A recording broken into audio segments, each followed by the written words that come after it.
দ্বিতীয় অধ্যায় সাংখ্যযোগ। শ্লোক নাম্বার 56।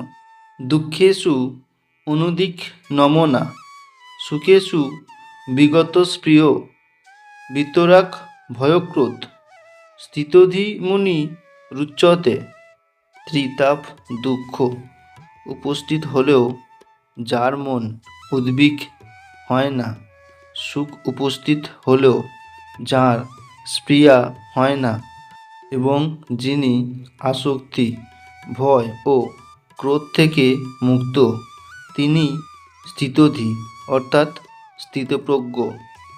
মনি তাকে বলা হয় যিনি কোনো স্থির সিদ্ধান্তে উপনীত না হয়ে নানা রকম অনুমান করবার মাধ্যমে মনকে নানাভাবে আলোড়িত করতে পারেন।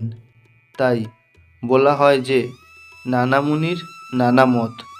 কোনো মুনির মত যদি অন্য মুনির থেকে স্বতন্ত্র না হয় তবে তাকে যথার্থ মুনি বলা যায় না। ভগবানের উক্ত স্থিতধি মুনি সাধারণ মুনিদের থেকে ভিন্ন। স্থিতধি মুনি সর্বদাই কৃষ্ণ ভাবনায় মগ্ন, কেননা তিনি জল্পনা কল্পনামূলক সমস্ত কার্যকলাপের অবসান করেছেন। তাকে বলা হয় প্রশান্ত নিঃশেষ মনোরথান্তর, অথবা যিনি জল্পনা কল্পনার স্তর অতিক্রম করে উপলব্ধি করতে পেরেছেন যে বসুদেব তনয় ভগবান বাসুদেব বা শ্রীকৃষ্ণই সব কিছু। বাসুদেব সর্বমিতি স মহাত্মা সুদুর্লভ।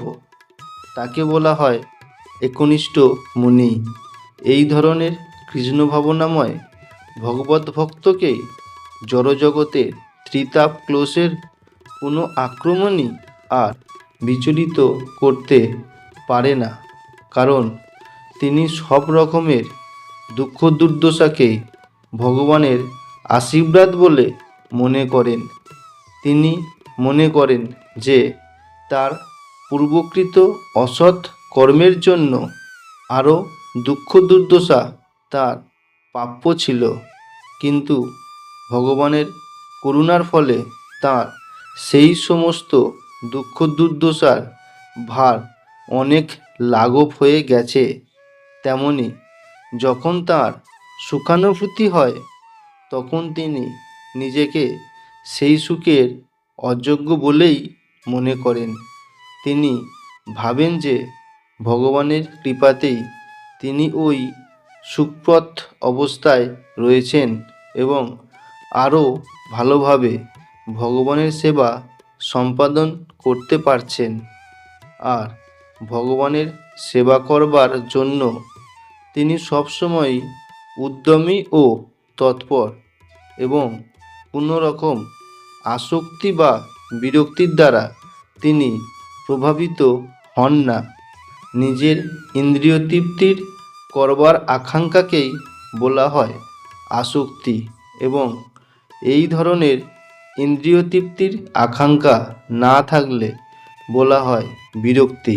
কিন্তু যিনি কৃষ্ণ ভাবনায় অবিচলিত, তার কোনো কিছুর প্রতি আসক্তি নেই বা বিরক্তিও নেই, কেননা ভগবানের সেবায় তিনি নিজেকে সম্পূর্ণভাবে উৎসর্গ করেছেন। তাই তার কোনো প্রচেষ্টা ব্যর্থ হলে তিনি ক্রোধান্বিতও হন না, সফল হন বা ব্যর্থ হন। কৃষ্ণ ভাবনাময় ব্যক্তি তার সংকল্পে সর্বদাই একনিষ্ঠ।